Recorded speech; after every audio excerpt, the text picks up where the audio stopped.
Assalamualaikum warahmatullahi wabarakatuh. Jumpa kembali dengan channel Tri Sulasiana Baiduri. Kali ini saya akan ngobrol-ngobrol bersama sahabat saya, yaitu sahabat surga, yang akan membahas tentang musibah bukan musuh kita.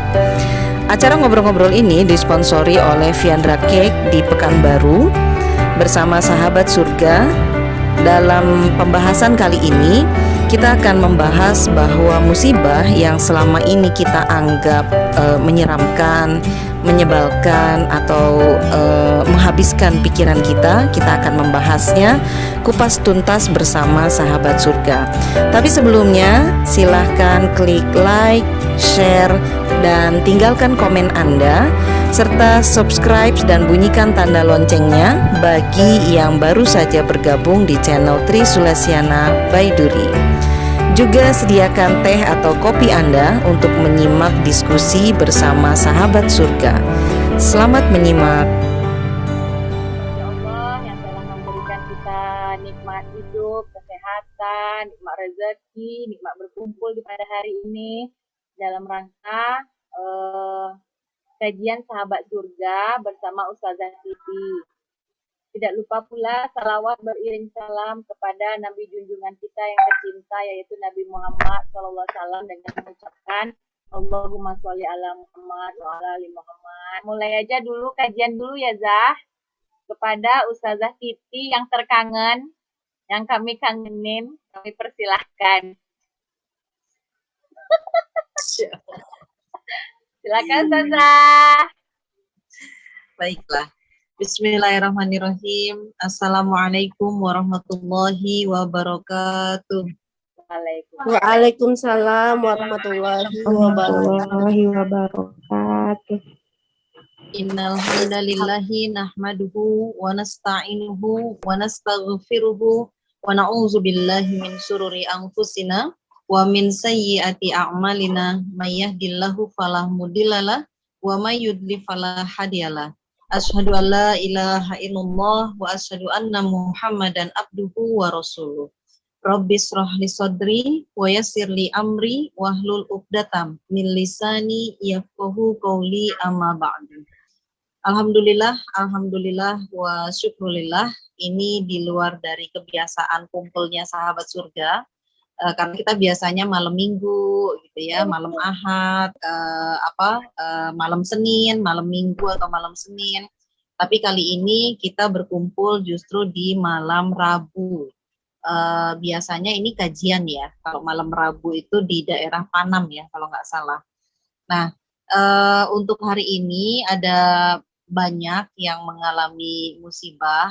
Nah, wabil khusus teruntuk saudara kita yang sebelum kajian ini dimulai, kita kirimkan doa dulu untuk, handphone saya nggak bisa dilihat, saya bisa lihat ini sebentar. Untuk neneknya Mbak Bunga, namanya tadi siapa? Nah, untuk neneknya Mbak Bunga yang bernama Rohani binti Inin, yang baru saja meninggalkan kita semua, dan kita sempat bertemu dengan beliau, sempat merepotkan beliau juga pada waktu kita makan-makan di rumahnya Mbak Bunga ya. Nah, untuk almarhum Rohani binti Inin, kita kirimkan doa Al-Fatihah. Ala hadhihi niyah Al-Fatihah. A'udzu billahi minasyaitonir rajim. Bismillahirrahmanirrahim.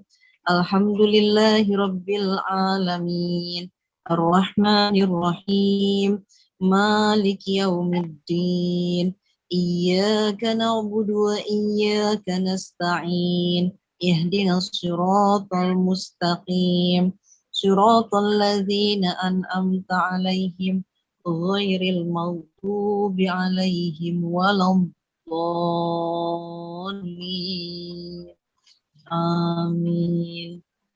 Ya, amin amin ya rabbal alamin. Semoga beliau Allah lapangkan kuburnya, keluarga yang ditinggalkan dilimpahkan dengan kesabaran, kekuatan iman, dan semoga eh, meninggalnya beliau itu mengingatkan kita bahwa kita pun nanti juga akan menyusul beliau, karena kita ini hanya tinggal menunggu waktu saja. Semakin bertambahnya usia dan semakin mendekati. Tapi belum tentu juga usia yang sudah lebih sepuh itu meninggalnya, kita meninggalnya di usia sepuh gitu, belum tentu. Bisa jadi kita meninggal di usia yang masih muda gitu ya, karena kita juga banyak kehilangan teman-teman yang usianya masih muda gitu ya, bahkan lebih muda daripada kita, tapi sudah mendahului kita semua. Nah, ini menjadi pengingat untuk kita bahwa yang namanya meninggal itu pasti gitu ya, meninggal itu pasti akan dialami oleh semua orang yang hidup. Jadi ketika ada yang hidup, baik itu tumbuhan, baik itu hewan, baik itu manusia, semuanya pasti akan mendapati ajalnya, yaitu ending dari kehidupan, yaitu kematian. Dan kematian bagi seorang muslim itu bukan akhir dari segalanya. Belum, justru kematian itu adalah awal dari hari untuk bertanggung jawab. Nah, jadi apa yang kita lakukan sekarang, saat ini hidup di dunia, ini bukan tujuan kita, ini adalah transit, gitu ya. Transit ini adalah tempat kita transit, yang mana yang namanya orang transit itu dia pasti akan meninggalkan tempat itu. Senyaman-nyamannya tempat transit itu adalah transit. Nah, kalau teman-teman sahabat surga pernah mungkin ya membaca atau mengalami sendiri ketika ke Jakarta menuju ke tempat yang lain, di bandara di Jakarta itu kan ada yang namanya hotel kapsul ya. Ada hotel kapsul yang tempatnya sangat sempit gitu ya, sangat sempit, kecil, mungil, cuman buat kita tidur doang gitu, cuma untuk kita tidur aja. Tapi memang nyaman, cukup nyaman dalam artian ruangan kecil itu ber-AC, kemudian ada TV-nya, ada bisa nyetel radio dan segala macam, itu bisa. Tapi balik lagi ya, kalau dibandingkan kita duduk di bandara, duduk gitu ya, dengan kita tiduran di sini, di kapsul itu lebih nyaman tiduran. Tuh, dari sisi itu, kalau dibandingkan dengan mau duduk di ruang tunggu, senyaman-nyamannya ruang tunggu, atau mau tidur di kapsul hotel, nah yang cuma box tempat tidur aja. Nah, itu adalah ruang tunggu. Itu adalah tempat hidup kita di dunia sebenarnya kayak gitu. Senyaman-nyamannya itu kita akan tinggalkan karena bukan itu tujuan kita. Nah, terkait dengan hal itu, sepanjang kita hidup di dunia, maka disinilah yang namanya mengumpulkan bekal itu terjadi. Di sini juga, yaitu di dunia juga, yang namanya ujian, yang namanya musibah, itu akan kita alami. Nah, karena Allah Subhanahu wa Ta'ala mengatakan di Quran surat Al-Kahfi, nah ini untuk sahabat-sahabat surga yang biasa baca surat Al-Kahfi, mungkin baca Arabnya, tapi lupa baca terjemahannya. Nah, jadi setiap Jumat, setiap baca surat Al-Kahfi, itu ternyata kita baca. Ternyata kita baca peringatan ini, gitu, peringatan yang Allah Subhanahu wa Ta'ala ingatkan berkali-kali di dalam beragam ayat ya, salah satunya di dalam Quran surat Al-Kahfi. Disebutkan oleh Allah Subhanahu wa Ta'ala, a'udzubillahi minasyaitonirrajim, bismillahirrahmanirrahim, inna ja'alna ma'alal ardi zinatallaha linabluwahum ayyuhum ahsanu amala. Nah, boleh dicek nanti di surat Al-Kahfi ayat yang ke-7. Benar nggak nih kalimatnya seperti itu? Atau catatan saya nih yang salah gitu ya. Jadi kita sama-sama koreksi ya.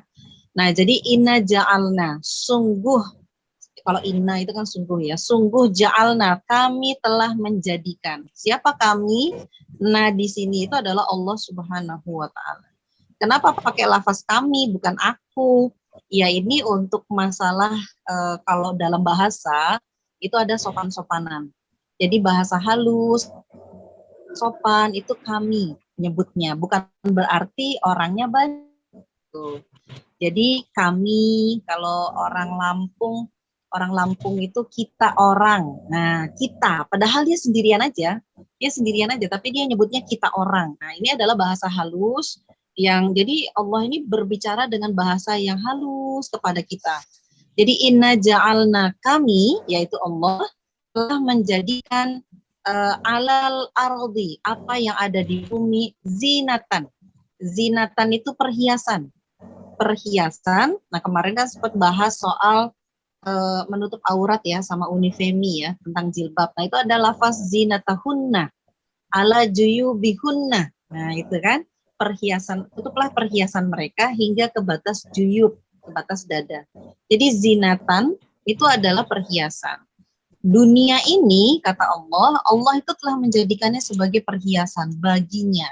Nyanya itu siapa? Manusia. Jadi lafaz annas itu kalau dalam bahasa Arab dia sebagai muannas, sebagai bentuknya perempuan, bukan mudzakkar.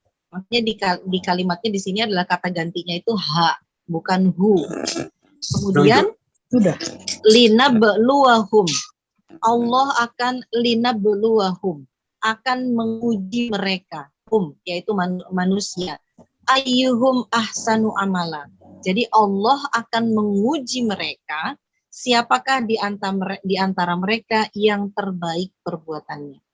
Jadi ujian itu adalah suatu hal yang pasti, pasti. Jadi sampai saya bisa katakan pasti akan dihadapi oleh setiap manusia. Tuh, kenapa Allah bilang untuk menguji. Jadi linabluwahum ayyuhum ahsanu amala. Di antara sekian banyak manusia yang diciptakan Allah, mulai dari Nabi Adam sampai dengan nanti manusia terakhir di muka bumi ini, semuanya itu akan diuji sama Allah. Semuanya itu akan diuji. Nah, itu cara Allah mensortir. Jadi cara Allah mensortir mana yang terbaik, yang layak masuk surga. Gitu. Mana hamba-hambaku, jadi diujinya ini bukan ujian bukan ujian umum ya. Jadi ujian yang ahsanu amala ini Allah menyebutnya secara khusus spesifik. Ahsanu amala itu untuk siapa? Ini untuk kaum muslimin. Jadi untuk orang-orang Islam. Jadi ujiannya untuk kaum muslimin itu khusus ya, ujian yang ditimpakan kepada seorang muslim, orang yang beragama Islam, itu adalah ujiannya khas. Ujiannya kayak gimana? Nah, ujiannya itu kalau diklasifikasikan ada 10. Nah, ini hari ini sampai nggak di waktunya sampai 10 nih dibahas satu-satu. Jadi ada 10, ujian untuk kaum muslimin itu ada 10, 9 di antara ujian itu adalah berkah buat seorang muslim. Jadi 10 ujian dikasih sama manusia, 9 diantaranya itu adalah keberkahan. Hanya 1 yang harus diwaspadai. Jadi hanya 1. 9-9-nya itu berkah. Kita hitung satu-satu ya. Apa saja keberkahan yang ada di balik musibah? Nah, yang pertama Allah sebutkan di dalam Quran surat Asy-Syura ayat ke-30. Jadi Allah menyebutkan di dalam Quran surat Asy-Syura ayat ke-30 disebutkan bahwasanya bismillahirrahmanirrahim wa ma asobakum min sahibah fabima kasabat aydikum wa ya'fu an katsirin. Wa ma asobakum, dan apa saja, wama gitu ya, wama dan apa saja asobakum, musibah yang menimpa kamu, apa saja musibah yang menimpa kamu, maka kata Allah min sahibatin, itu disebabkan oleh perbuatan tangan kamu sendiri. Nah, jadi Allah itu menyebutkan dalam Quran surat Asy-Syu'ara, semua musibah yang menimpa kamu, apa saja kata Allah, wama asobah, wama kata Allah, Dan apa saja musibah yang menimpa kamu, maka itu disebabkan fabima kasabat, dan itu dari perbuatan tangan kamu sendiri. Jadi bukan karena Allah, ya Allah ini musibah ini dari Allah, enggak, gitu ya. Salah kalau persepsinya seperti itu. Ini musibah dari kamu sendiri. Tapi Allah katakan wa ya'fu, dan Allah memaafkan an katsirin. Allah memaafkan sebagian besar dari kesalahan-kesalahan. Jadi ketika musibah itu datang, yang mana musibah itu kita sendiri yang bikin, gara-gara kita, ya kayak gini lah, kita kan punya anak ya. Saking semangatnya sampai keselak. Kita kan punya anak, kita sering sekali melihat anak itu bikin salah karena kesalahannya sendiri.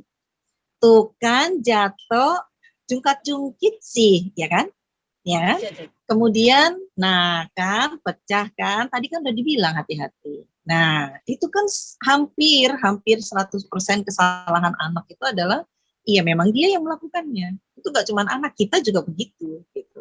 Tapi Allah katakan, wa ya'fu. Atas perbuatan yang kita sendiri yang melakukannya, Allah itu memaafkan kami.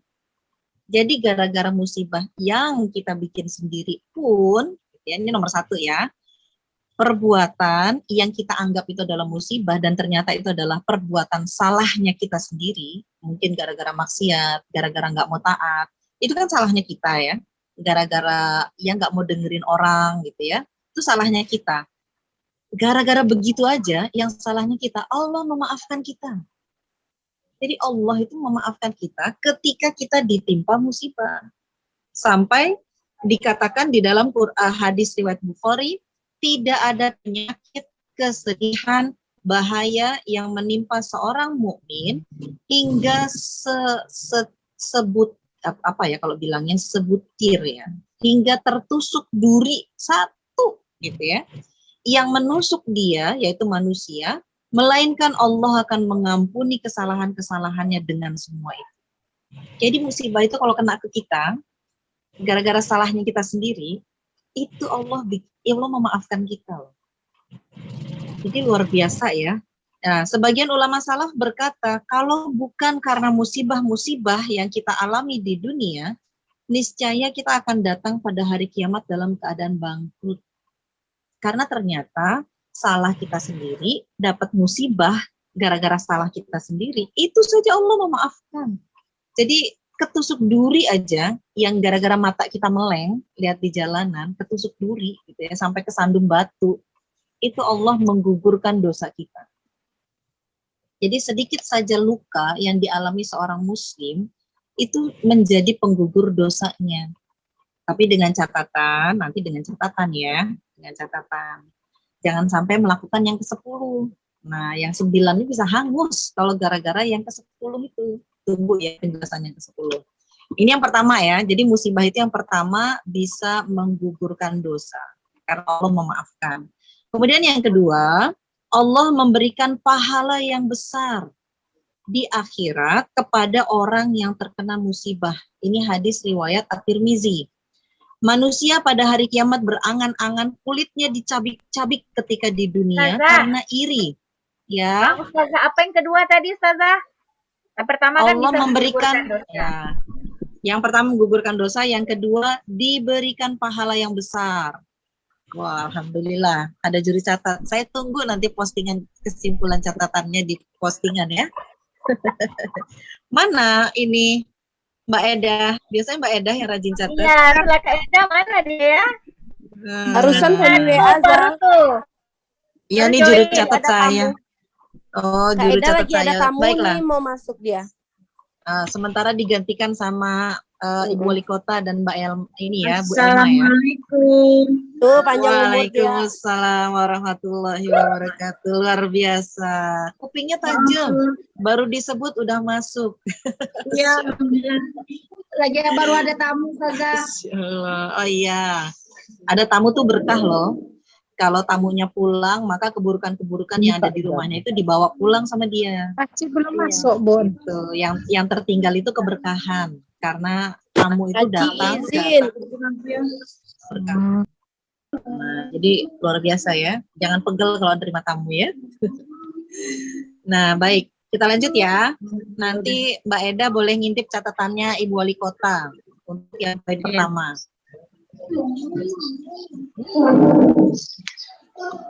Yang kedua apa saja? Ya udah nanti kalau linknya putus balik lagi ya. Kalau ini ternyata nggak bertahan. Baik, yang berikutnya, jadi yang kedua tadi ya, memberikan pahala. Jadi Allah memberikan pahala yang besar akhirat kepada orang yang terkena musibah. Jadi ada pahala yang besar. Jadi manusia pada hari kiamat berangan-angan, kulitnya dicabik-cabik ketika di dunia karena iri melihat besarnya pahala orang-orang yang tertimpa cobaan, tertimpa musibah. Jadi orang-orang tuh akan ngiri sama orang yang paling banyak ditimpa musibah. Nah, ini sesuai dengan tema kita hari ini.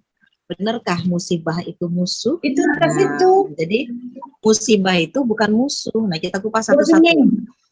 Ini poin yang kedua ya. Jadi pahala yang besar akan diberikan Allah kepada seorang muslim yang terkena musibah.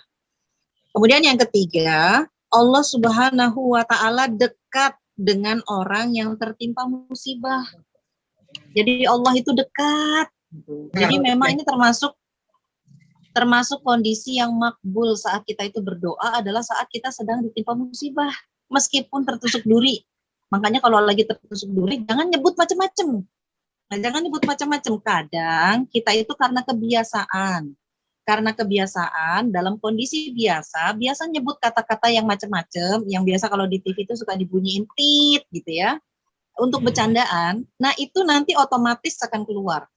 Otomatis kalimat-kalimat jelek itu akan keluar ketika kita terantuk batu, tertusuk duri. Nah, makanya di dalam Islam itu dilatih untuk berkata yang baik.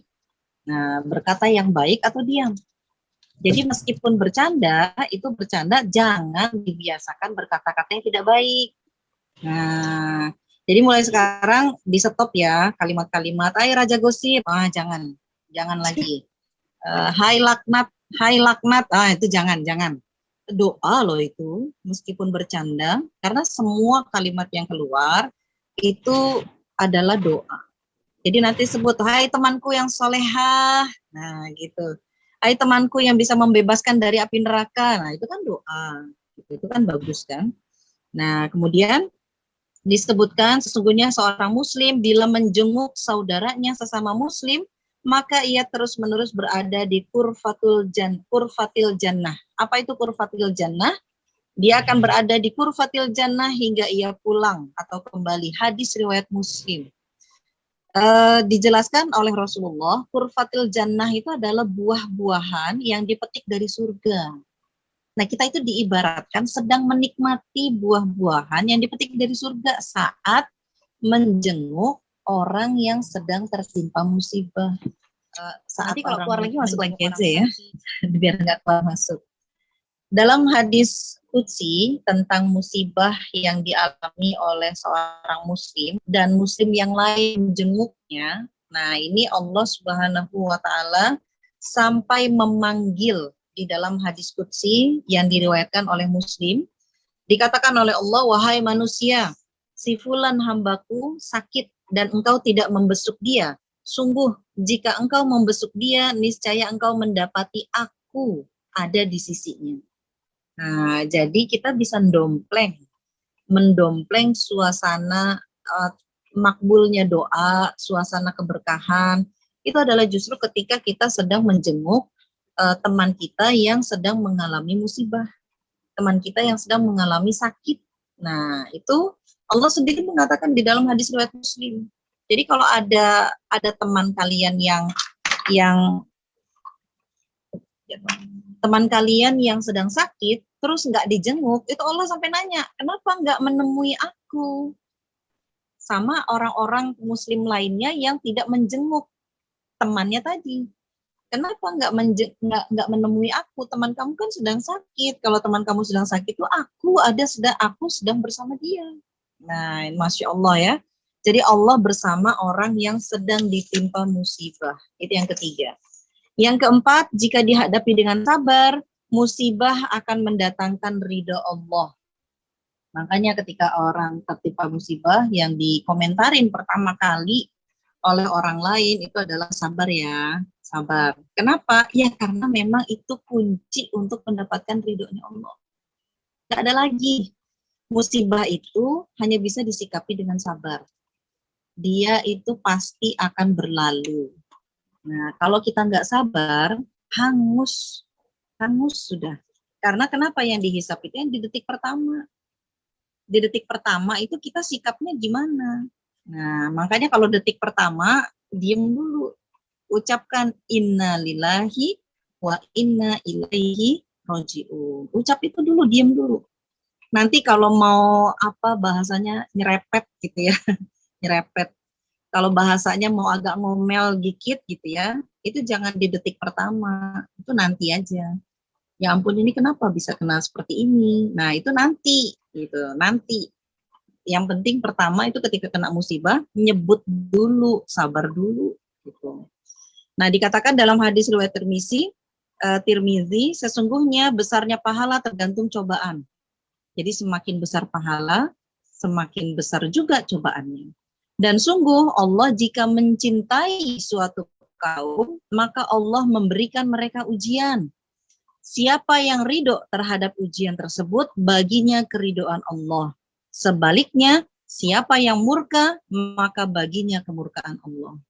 Jadi ketika kita diuji itu bukan berarti Allah itu benci. Justru Allah itu sayang. Allah itu suka sama kita, makanya diuji. Yang paling besar ujiannya itu kan kekasihnya Allah, yaitu Nabi Muhammad Shallallahu Alaihi Wasallam. Ujian kita seujung kuku pun nggak ada kalau dibandingkan dengan ujian Nabi Muhammad. Ujian apa coba sebutin? Yang menurut kita itu udah gede banget. Ujian nggak ada makanan di rumah. Itu kan menurut ibu-ibu kan itu yang paling gede ya. Menurut ibu-ibu gitu, menurut ukuran ibu-ibu kalau sampai di rumah nggak ada makanan itu ujian terbesar. Rasulullah itu 3 bulan rumahnya itu dapurnya nggak nyala. Kita sehari aja udah belingsatan kan, udah sehari aja nggak ada makanan itu udah belingsatan rasanya ya Allahu Rabbi gitu kan. Tapi Rasulullah itu 3 bulan dapurnya itu nggak nyala, nggak ada makanan sama sekali. Nah itu Rasulullah. Jadi ya sabar gitu, sabar aja, ridho saja, ridho atas ujian, maka Allah akan ridho. Gitu. Kemudian yang kelima, musibah bisa memurnikan tauhid dan menautkan hati kepada Allah. Jadi dikuatkan keimanannya karena musibah. Jadi orang-orang yang baru-baru hijrah wajar kemudian yang pertama kali berasa gitu ya setelah hijrah itu adalah ujian. Kenapa saya kayak diuji ya saya diuji ini nggak ada habis-habisnya. Loh ya iya. Supaya kita itu jadi orang yang kuat, supaya keimanan kita itu jadi mantap. Jadi ketika Allah limpahkan kenikmatan, kita itu nggak kaget. Kita itu nggak lupa daratan karena dikasih nikmat sama Allah. Nikmat yang terbesar itu adalah nikmat keimanan. Itu nikmat itu. Gitu. Makanya orang-orang yang hijrah bersabarlah ketika ujian itu datang karena itu sedang dikuatkan keimanannya oleh Allah. Nah, jadi musibah yang menyebabkan seseorang hamba menjadikan diri yang mendekat kepada Allah. Kan sudah naturnya ya, sudah alaminya ketika kita itu diuji, kita pasti lari ke Allah. Ya Allah, tolonglah hamba. Ya Allah, ampunilah dosa saya. Ketika ditimpa musibah kan kita begitu ya. Ya Allah gitu kan. Nah, itu untuk menguatkan tauhid. Jadi dimurnikan lagi. Ini disebutkan oleh Allah dalam Quran surat Fusilat ayat ke-51. Jika kami memberikan nikmat kepada manusia, ia berpaling dan menjauhkan diri. Namun jika ia ditimpa malapetaka, ia banyak berdoa. Nah, gara-gara itulah kemudian Allah itu banyak memberikan ujian kepada hamba-hamba yang dicintainya. Supaya apa? Supaya dia terus mendekat kepada Allah. Kemudian yang keenam, musibah dapat menghilangkan sikap sombong, ujub, dan takabur. Nah, jadi obat dari rasa sombong, ujub, takabur, musibah. Nah, ini versi Allah ya. Jadi bukan versinya manusia. Kalau versinya manusia itu kan menghilangkan rasa sikap sombong dengan melihat ke bawah. Jangan lihat ke atas, gitu kan. Jadi lihat ke bawah, lihat orang yang lebih menderita sama kita. Lihat orang yang nggak punya apa-apa tapi punya prestasi luar biasa. Lihat orang yang punya kekurangan tapi ternyata hidupnya santai aja. Nggak kayak kita punya banyak kelebihan tapi kok blingsatan gitu ya. Nah, itu untuk kita versi kita menghilangkan sikap sombong. Tapi versinya Allah menghilangkan sikap sombongnya kita itu dengan diuji dengan musibah. Gitu. Itu versinya Allah loh. Jadi Allah menghilangkan rasa sombong, menghilangkan rasa ujub dan takabur yang ada di diri manusia dengan musibah. Betapa banyak manusia yang sombong, ujub, dan takabur saat ditimpa musibah, ia baru mulai menyadari dirinya itu lemah, tidak berdaya, dan saat itulah hilang kesombongannya. Ya Allah, harta saya yang segunung itu gak ada apa-apanya. Ya Allah, ternyata followers saya yang berjuta-juta itu ternyata nggak ada apa-apanya dibandingkan ridhomu ya Allah. Nah gitu. Jadi memang rasa sombong, ujub, kemudian takabur itu Allah tundukkan, dipatahkan sama Allah dengan musibah. Kemudian yang ketujuh, Allah Subhanahu wa Ta'ala menghendaki kebaikan bagi orang yang terkena musibah. Jadi Allah itu pengen hambaku yang ini, itu aku kasih kebaikan. Aku tidak akan biarkan dia terus berbuat maksiat. Aku tidak akan biarkan dia terus melenceng dalam hidupnya. Aku tidak akan biarkan dia itu terus berbuat menjauhiku. Maka dikasih musibah. Jadi itu adalah Allah menghendaki kebaikan kepada hambanya. Yang diinginkan kebaikan tadi lewat musibah yang diberikan kepada dia. Dalam hadis riwayat Bukhari dikatakan Rasulullah Shallallahu Alaihi Wasallam bersabda, siapa saja yang dikehendaki oleh Allah kebaikan maka Allah akan menimpakan musibah kepada dia. Jadi memang musibah itu nggak sembarangan ya, bukan KW-KW gitu ya, bukan sembarangan, cuma sekedar lewat, enggak. Di sisi Allah musibah itu sesuatu yang serius gimana penikapannya. Yang kedelapan, nah Allah Subhanahu wa Ta'ala tetap menuliskan pahala kebaikan yang biasa dilakukan oleh orang yang tertimpa musibah. Ketika sakit, nggak bisa sholat jamaah, tetap ditulis sedang melakukan sholat jamaah. Itu yang Allah katakan tetap menuliskan pahala. Yang ketika dia sedang tertimpa musibah, dia nggak bisa melakukan itu. Termasuk salah satunya itu adalah wanita yang sedang haid di bulan Ramadan. Nah, jadi jangan merasa khawatir kalau di bulan Ramadan lagi haid atau bulan-bulan biasa lagi haid, aduh saya lagi nggak bisa berdoa. Siapa bilang? Kalau hari-hari biasa kita itu biasa berdoa, maka begitu kita haid, Allah tetap mencatatnya sebagai kita biasa berdoa. Gitu.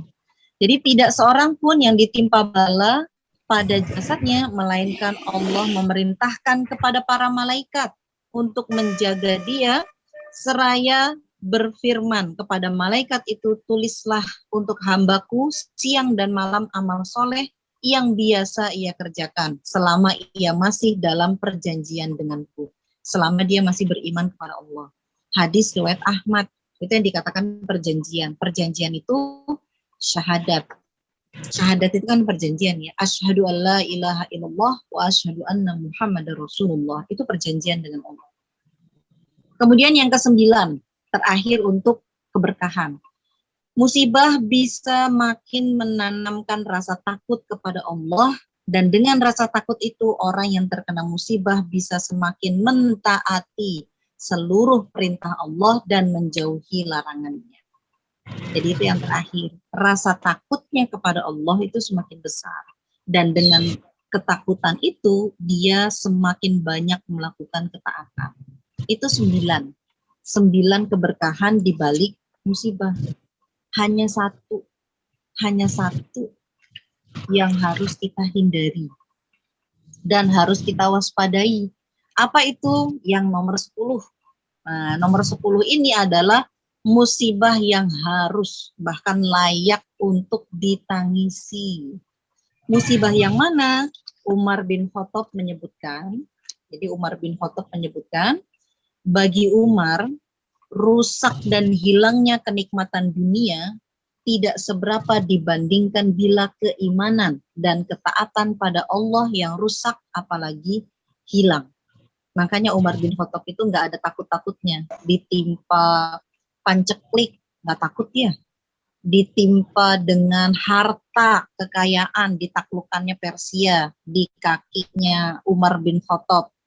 Kemudian mana lagi daerah yang besar lagi berikutnya, kunci-kunci gereja itu kan diserahkan kepada Umar bin Khattab, itu dikasih gitu. Umar itu nggak terlalu silau dengan harta kekayaan. Tapi yang sangat dikhawatirkan sama Umar itu adalah ketika dia menemukan dirinya tidak lagi melakukan ketaatan kepada Allah. Itu yang membuat setan itu nggak berani sama Umar bin Khattab tuh gara-gara itu. Bukan gara-gara Umar itu jago ruqyah, bukan. Tapi gara-gara besarnya ketakutan Umar kalau sampai tidak taat kepada Allah. Itu yang membuat setan itu takut, nggak berani sama Umar. Nah, jadi tidaklah musibah menimpaku, kata Umar bin Khattab, melainkan aku melihatnya Allah telah memberikan padaku 3 kenikmatan. Jadi bagi Umar ketika musibah itu datang, itu adalah 3 kenikmatan. Yang pertama, bahwasanya musibah itu tidak menimpa agamaku. Wah, itu berarti alhamdulillah, kata Umar. Alhamdulillah musibah itu tidak menimpa agamaku. Nah, kemudian yang kedua, musibah itu tidak lebih besar dari yang Allah bisa berikan darinya. Jadi setiap musibah yang datang itu pasti dalam kadar kita itu sanggup. Nah, makanya bersyukur, alhamdulillah kayak begini saya pasti bisa. Nah, karena itu Apa tadi musibah tidak lebih besar dari apa, Zah? Dari yang Allah bisa berikan darinya. Tidak Jadi lebih besar musibah apa, Zah? itu tidak lebih besar dari yang Allah bisa berikan. Allah itu kan bisa saja memberikan yang sangat besar, tapi Allah nggak akan memberikan itu. Kenapa? Karena Allah kan sudah janji, Allah tidak akan menguji hambanya melebihi batas kemampuan dari hambanya. Makanya Umar itu ketika ditimpa musibah, dia pasti bersyukur, alhamdulillah, pasti ini aku sanggup kok. Gitu. Karena Allah pasti tidak akan memberikan yang lebih besar daripada yang dia sanggup terima. Kemudian tidaklah Allah menimpakan musibah, yang ketiga, tidaklah Allah menimpakan musibah melainkan sebagai kafaroh, penebus atas keburukan-keburukan amal kita. Ini 3 kondisi Umar bin Khattab yang selalu bersyukur ketika ditimpa musibah. Jadi sebagai kafaroh, musibah itu sebagai kafaroh atau penebus atas keburukan-keburukan amal kita. Nah, sekarang jadi cuma satu musibah itu yang layak untuk ditangisi kalau itu menimpa agama kita. Begitu kena musibah nggak lagi ngaji. Begitu kena musibah nggak mau baca Quran lagi. Begitu kena musibah menjauh dari orang-orang yang mengajak ngaji. Nah, itu berarti sudah kena agamanya itu. Gitu. Begitu kena musibah, nggak mau lagi tutup aurat. Nah, itu kena tuh. Nah, kalau yang kena seperti itu, masih ada peluang. Masih ada peluang selama ajal belum datang. Jadi Allah itu selalu buka gitu ya, selalu buka kesempatan seluas-luasnya. Seperti postingan yang saya sempat posting beberapa waktu lalu tentang janji setan versus janji Allah. Jadi setan itu kan berjanji bahwa dia akan menyesatkan manusia. Kemudian Allah juga berjanji di detik yang sama ketika setan itu mengeluarkan janji itu. Maka aku pun berjanji, aku akan selalu memaafkan hamba-hambaku yang meminta maaf kepadaku. Jadi segede-gedenya dosa kita, ya ampun saya kemarin udah salah banget, udah dosa banget, minta maaf aja. Selama ajal belum di tenggorokan kita. Fir'aun itu kenapa nggak dimaafkan sama Allah? Karena ajalnya sudah sampai leher, sudah tenggelam. Baru dia mengakui, ya Allah, aku beriman kepada Tuhannya Musa. Dilempar sama malaikat itu, disumpal mulutnya sama malaikat dengan pasir. Makanya jenazah mayatnya Fir'aun itu ada pasir di dalam tubuhnya. Disumpal sama malaikat, bluk gitu ya. Terlambat. Bahasa malaikatnya begitu. Terlambat. Kenapa? Udah tenggelam baru ngomong begitu. Itu dari tadi ngejar-ngejar Musa, itu untuk membunuh Musa. Gara-gara Musa mengatakan, Tuhanku adalah Allah Subhanahu wa Ta'ala, bukan Fir'aun. Begitu ditenggelamkan sama Allah, baru dia ngomong, aku beriman kepada Tuhannya Musa. Sebelum dia tenggelam, dia masih mengakui sebagai dirinya lah yang Tuhan. Nah, makanya sama malaikat itu disumpal mulutnya itu dengan pasir laut.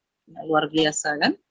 Nah jadi kalau dalam urusan ujian yang mengenai kepada agama, malaikat itu sebenarnya paling gregetan, Bu, paling gemes gitu ya, paling pengen meskipun malaikat itu kan bukan berarti nggak bisa marah ya. Malaikat itu kan makhluk yang diciptakan Allah untuk selalu taat. Jadi ketika malaikat itu marahnya luar biasa kepada orang-orang yang ketika Rasulullah itu datang, kemudian Rasul itu dilempari batu itu ke perkampungan orang tuanya, ke perkampungan ibunya. Nah, ketika dilempari batu sampai berdarah-darah, duduk di pinggir pohon, di bawah pohon, malaikat itu menghampiri, malaikat gunung itu datang. Ya Rasulullah, mau saya terbalikin nggak ini penduduk? Kata Rasulullah, jangan. Aku berharap keturunan mereka itu menjadi orang-orang yang beriman kepadaku. Nah, jadi dimaafkan sama Rasulullah. Padahal malaikat itu udah kepengen ngebalik, tapi karena dia adalah makhluk yang taat, jadi ketika Rasul mengatakan seperti itu adalah perintah. Nah, jadi taatlah dia. Nah, malaikat itu termasuk gemes juga sama kita, sama manusia nih. Salah lagi, gitu ya, gemes gitu kan. Kata Allah, jangan ditulis dulu sebelum dia melakukannya. Jadi udah niat jahat nih, niat jahat, jangan ditulis dulu sebelum dia melakukan kejahatan itu. Tapi kalau kebaikan, tulis meskipun dia belum melakukannya. Baru niat. Saya niat pakai kerudung, belum ke pasar, belum dipakai kerudungnya, udah dicatat sama Allah. Malaikat itu sudah disuruh mencatat. Jadi luar biasa, makanya ujian terbesar dan nggak bisa dan berat untuk mengakuinya itu adalah kalau nomor 10 ini terjadi kepada kita, yaitu menimpa agama kita, menimpa keimanan kita. Nah itu dia. Jadi itulah 10 musibah, 9 diantaranya itu adalah keberkahan, 1 diantaranya itu adalah musibah yang layak ditangisi. Jadi jangan nangis karena musibahnya. Nangislah karena sikap kita terhadap musibah itu, loh kok milih yang nomor 10 gitu loh. Orang ada 1 sampai 9 berkah semua gitu, sabar. Kemudian dapat ampunan dari Allah, dapat pahala dan segala macamnya sampai 9 gitu, sampai 9 keberkahan, kok yang milihnya nomor 10. Nah, tapi nomor 10 sekalipun terpeleset milihnya nomor 10, Allah itu tetap memaafkan. Kalau minta maaf. Nah, kalau nggak minta maaf, gimana? Ya gimana mau dimaafin orang nggak minta maaf? Nah, kan gitu. Jadi, Rasulullah saja meminta maaf kepada Allah itu, meminta ampun kepada Allah itu sehari 100 kali beristighfar. Itu Rasul yang sudah dijamin maksum. Kita pasti banyak melakukan kesalahan. Makanya iseng-iseng sambil masak, sambil ngepel gitu ya, istighfar aja. Astagfirullahaladzim, astagfirullahaladzim, astagfirullahaladzim. Tapi istighfar yang paling efektif, istighfar yang sangat berpengaruh, bisa dikatakan istighfar yang produktif, itu adalah istighfar yang memang kita mengakui kesalahan kita dulu. Ya Allah, saya salah telah berbuat begini dan begitu, astagfirullahaladzim. Itu adalah istighfar yang efektif.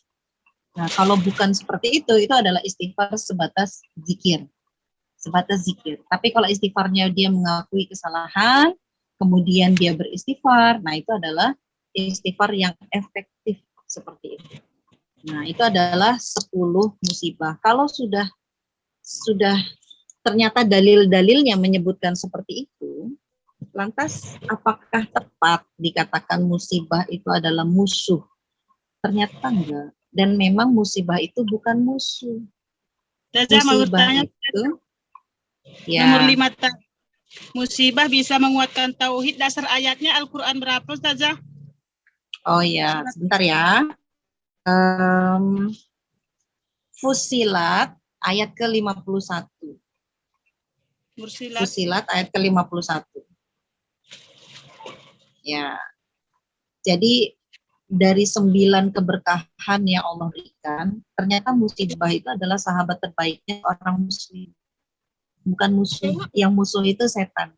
Jadi serius ketika Allah katakan setan itu adalah musuh yang nyata. Musuh yang nyata. Beneran musuh dia itu. Kita tuh jangan mau diajak temenan sama setan, sama hawa nafsu. Itu musuh gitu. Tapi yang dijadikan teman itu adalah yang bisa mengantarkan kepada yang bisa mendekatkan kita kepada Allah. Musibah itu bisa mendekatkan kita kepada Allah. Jadi dia bukan musuh. Gitu. Bagi seorang muslim, musibah itu bukan musuh. Justru musibah itu adalah penolong dia. Dia punya banyak dosa nih. Kita ini manusia, punya banyak dosa. Terus kena musibah, hilang dosanya itu. Berguguran. Sebagian besar berguguran. Masih ada sih, nggak bersih-bersih amat. Gitu ya. Tapi kan lumayan gitu kan, istilahnya kayak kita dapat diskon untuk dosa kita, didiskon sama Allah, diskonnya berapa? 1000%. Dosanya emang berapa persen sih? Dosanya emang berapa persen? Nah jadi katakanlah misalkan kita tuh 100% dosa, gitu ya. Terus didiskon sama Allah karena kita kena musibah. Karena kan tadi dikatakan besarnya pahala yang menimpa orang kena musibah itu bikin iri gitu. Sampai penduduk neraka itu berharap kalau dia itu dulu sepanjang di dunia itu ditimpa musibah melulu gitu. Karena saking besarnya pahala. Jadi bisa jadi 100% dosa kita ya 99% itulah diskonnya. Jadi tinggal 1% aja usaha untuk menggugurkan dosa itu dengan bersyukur. Nah, jadi kuncinya itu ya bersyukur itu tadi. Bersyukur itu adalah dengan mentaati Allah. Gitu. Nah sampai sini yang bisa saya jelaskan tentang musibah itu bukan musuh, dia sahabat kita. Nah asiknya di sahabat surga itu bahas sahabat dulu ya. Sahabat. Jadi yang musuh ya kita jelasin musuh. Kan waktu itu kita pernah bahas soal setan ya. Godaan setan. Kan kita udah pernah bahas itu gitu ya. Nah, jadi mana yang setan, mana yang musuh, mana yang teman. Nah, di kajian sahabat surga ini terbahas semuanya. Jelas bahwa ada yang memang nyata-nyata musuh harus kita jauhi sama-sama bareng-bareng. Bahkan rame-rame kita bergandengan tangan untuk menjauhi itu. Ada juga yang dia adalah sahabat karib kita. Musibah itu ternyata sahabat karib, dia bukan musuh. Gitu. Nah musuh itu cuma satu, kalau sampai musibah itu mengikis keimanan kita kepada Allah. Saya kembalikan lagi kepada Ibu Wali Kota. Silakan Ibu Wali Kota. Alhamdulillahirrahmanirrahim. Rasanya sedikit Ustazah setelah mendengar terharu mendengar tausiah dari Ustazah karena musibah itu menjadi sahabat untuk kita gitu Ustazah. Karena kita merasa juga kalau musibah itu adalah Allah tuh marah gitu sama kita, ternyata Allah itu ternyata bukan. Kan Memang Ambilkan tisu bang, tolong tisu, bilang abang. Dia bilang Ica saya nangis katanya. Padahal serius ya. Ya Allah, masih nggak dipercaya loh, udah nangis beneran. Ya itulah Ya. Ustazah, karena memang kita nih kan manusianya, apalagi perempuan nih kan suka baper ya Ustazah. Ya Allah, aku kayak gini, kok Iya. gini gitu kan Ustazah. Jadi setelah mendengar apa yang Ustazah bilang kan, semakin kuatlah hati bahwa Allah memberikan rahmat untuk kita gitu. Ya kita diberi musibah gitu. Masya Allah. Jadi memang secara fitrah musibah tuh nggak enak. Secara fitrah ya. Siapa sih yang senang diuji gitu kan? Ujian aja, normalnya ujian aja nggak enak kan, berat gitu kan. Meskipun cuma ngejawab soal, itu kan juga mental diuji itu kan udah gitu. Tapi kalau kita pahami bahwa ujian itu adalah untuk meluluskan kita, untuk menaikkan level kita. Jadi kita ngerjain ujian itu ya santai aja. Gitu. Mindsetnya yang harus dirubah. Jadi begitu kena musibah, iya kayak Umar bin Khattab itu, dia bersyukur. Jadi begitu kena musibah, dia bukannya ucap istighfar, dia malah alhamdulillah. Alhamdulillah sampai 3 kali. Kenapa sampai 3 kali? Ya karena memang ini nggak nyentuh agama saya. Karena itu saya bersyukur sampai 3 kali. Gitu. Kalau sementara orang-orang ketika kena musibah malah istighfar sebanyak-banyaknya kan, ini pasti saya kurang sedekah, saya kurang taat kepada Allah gitu kan. Malah jadi suuzon sama Allah. Orang Allah lagi sayang gitu kan, lagi sayang-sayangnya, makanya dikasih ujian malah dituduh Allahnya. Ya Allah nggak sayang sama saya. Nah, kan jadi gitu deh gitu kan. Kebayangkan serba salahnya Allah. Makanya Allah itu sesuai persangkaan hambanya. Kalau kita menyangka kepada Allah itu yang baik-baik, maka ya betul yang akan kita dapatkan itu yang baik-baik itu kelihatan. Tapi kalau kita bersuuzon kepada Allah baik sekalipun kita seuzonin tetap. Jadi yang salah itu ya kita. Ya betul Ustazah. Jadi mendapat musibah ini juga kita jadi introspeksi, apakah saya udah melakukan kesalahan yang lalu-lalu gitu ya Ustazah. Oke. Baiklah, kepada sahabat surga yang mau bertanya silahkan. Apakah ada yang mau bertanya dengan isi kajian hari ini? Silahkan yang mau bertanya langsung aja hidupkan tekernya. Ada yang mau nanya? Atau mau berbagi melewati musibah, tips melewati musibah boleh. Ya, kadang-kadang kan kita merasa kita yang paling besar musibah, ternyata masih banyak lagi yang lainnya. Iya, benar Kak. Saya merasa kita itu sendiri dalam keadaan kita lagi diuji, kita tuh nggak ada siapa-siapa gitu kan. Terus gimana tuh? Rasanya sedih aja. Padahal kita tuh lagi bersama Allah, cuman kita nggak tahu itu kita tuh lagi bersama Allah gitu. Kita merasa kalau kita lagi sakit tuh merasanya kita lagi sendiri. Kalau kita lagi ada ujian kita itu lagi sendiri. Padahal ada Allah yang di dekat kita. Mana nggak dipercaya lagi sama suami kalau kita sakit ya? Iya. Betul lah. Rasanya pedes betul nih. Ini sebentar lagi mati nih Zoom-nya. Nanti saya jawab nunggu mati dulu. Ya, ada pertanyaan sahabat surga yang lain sebelum kita mulai lagi acara selanjutnya. Kenapa Uni? Musibah sama ujian itu dia sama berarti ya, Ga? Iya. Ujian, cobaan, musibah itu sama. Nanti yang membedakan itu penyikapan kita. Kalau penyikapan kita itu semakin mendekatkan diri kepada Allah, maka itu adalah menjadi keberkahan. Ujian yang menjadi berkah. Tapi kalau kita itu malah semakin jauh dari Allah gara-gara musibah kita itu yang sedang kita hadapi, itu bisa jadi azab gitu, bisa jadi teguran, bisa jadi sanksi gitu ya. Sanksi karena kita menjauh, gitu. Bukan yang mendekat malah menjauh. Gitu. Termasuk musibah ujian itu adalah ketika kita itu diberi kenikmatan. Istidraj itu kan kenikmatan ya, kenikmatan yang banyak, tapi kita itu nggak bersyukur, malah nggak taat kepada Allah. Nah itu Allah kasih terus dan itu adalah musibah, cuman nggak berasa gitu loh. Nggak berasa karena enak gitu kan, musibah enak. Kayak tadi makan matoa itu kan enak kan, ya nggak berasa, nggak taunya bikin tenggorokan gatal gitu kan.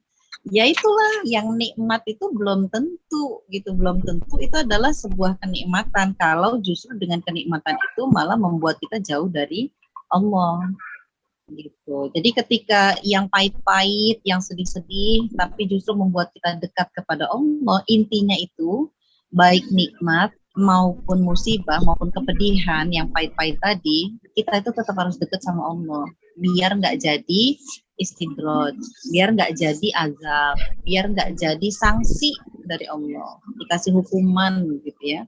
Nah, kuncinya itu di situ. Jadi kuncinya itu apapun yang menimpa kita, ingat Allah dulu. Ingat Allah dulu lagi dan lagi. Nah, baru ingat yang lain itu belakangan. Belakangan itu nanti.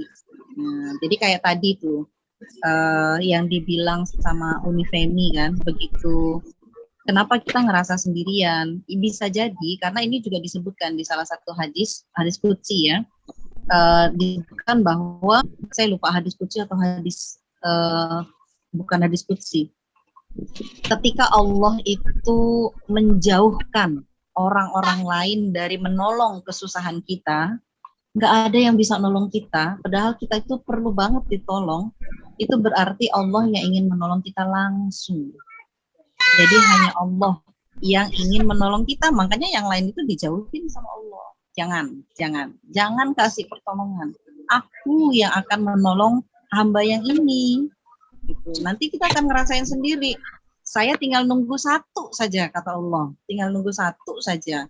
Dia itu minta ampun nggak sama Allah? Dia itu minta tolong nggak sama Allah? Nah kalau minta tolong, langsung Allah itu lari, nyamperin.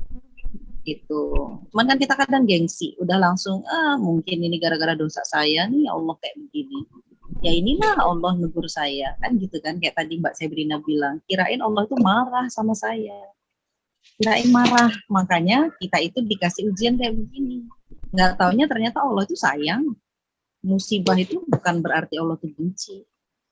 Kenikmatan dikasih itu bisa jadi Allah itu benci.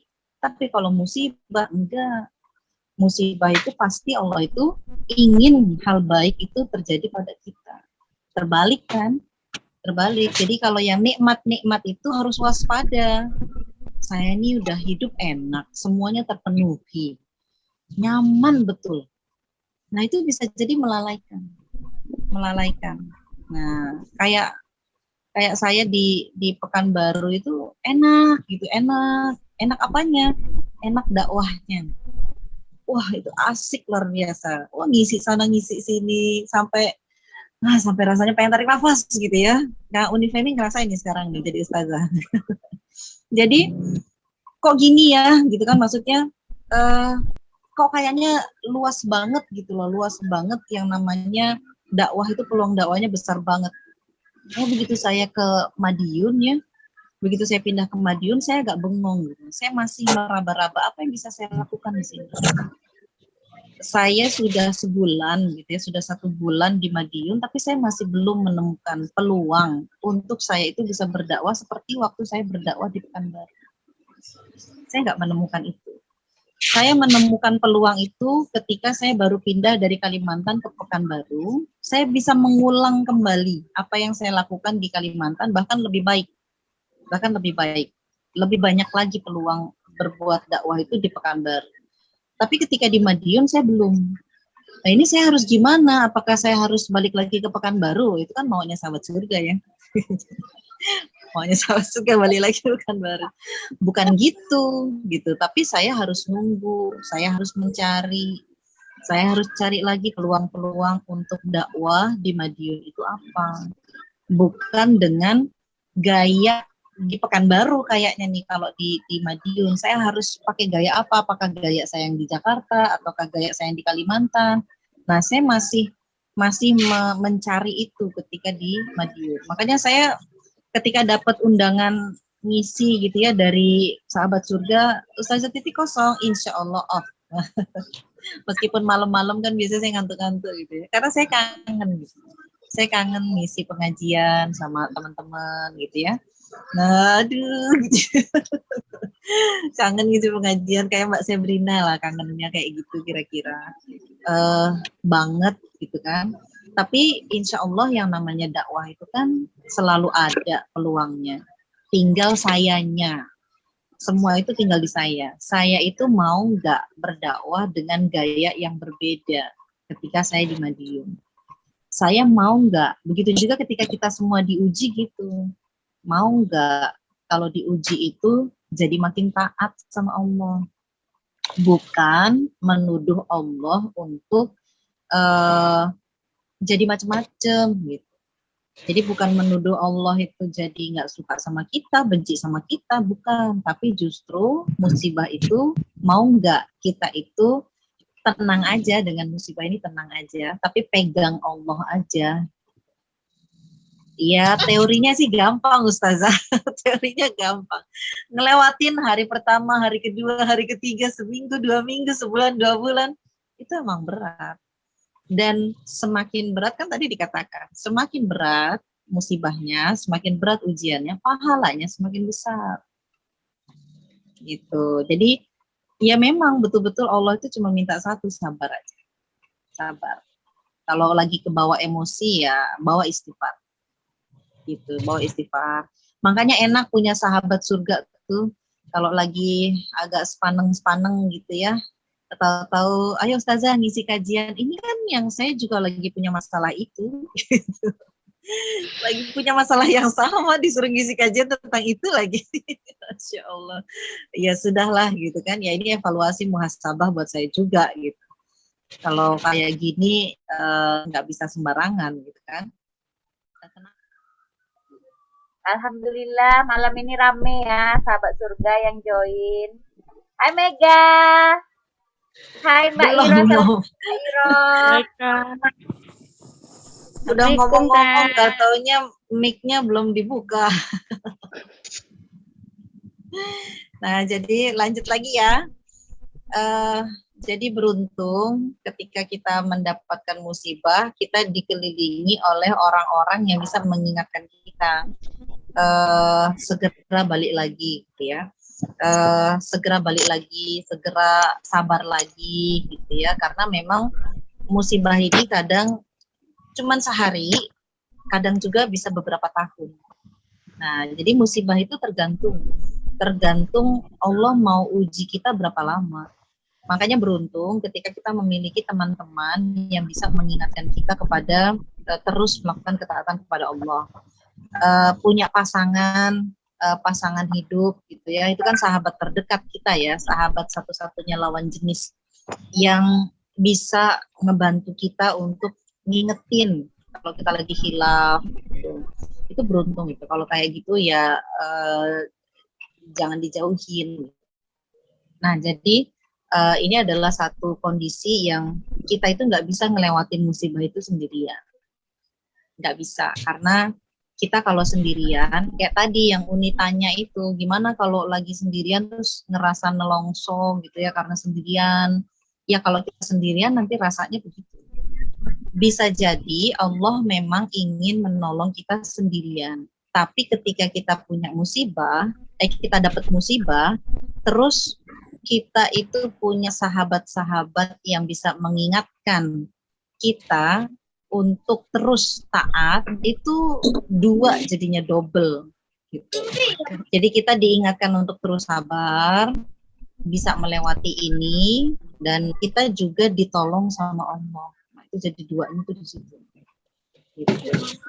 Jadi yang tadi Uni ngerasa, kenapa saya ngerasa sendiri ya ketika ada musibah ini. Nah itu perlu buka mata, buka telinga. Nah bahwa ternyata kita itu nggak sendirian. Kita itu nggak sendirian. Nggak pernah sendirian, bahkan nggak pernah sendirian untuk bisa melewati musibah. Minimal kita itu ngelewatinya sama suami kan. Minimal kan itu. Ngelewatinya sama anak-anak. Nah, kalau kena musibahnya itu cuma Mati di lagi keluarga kita kita. tutup dengan istighfar 3 kali dan doa penutup majelis. Astaghfirullahalazim, astaghfirullahalazim, astaghfirullahalazim. Subhanakallahumma wa bihamdika asyhadu an la ilaha illa anta astaghfiruka wa atubu. Alhamdulillahirabbil alamin, afan minkum, wabillahi taufik wa hidayah. Saya tutup dengan assalamualaikum warahmatullahi wabarakatuh. Waalaikumsalam warahmatullahi wabarakatuh.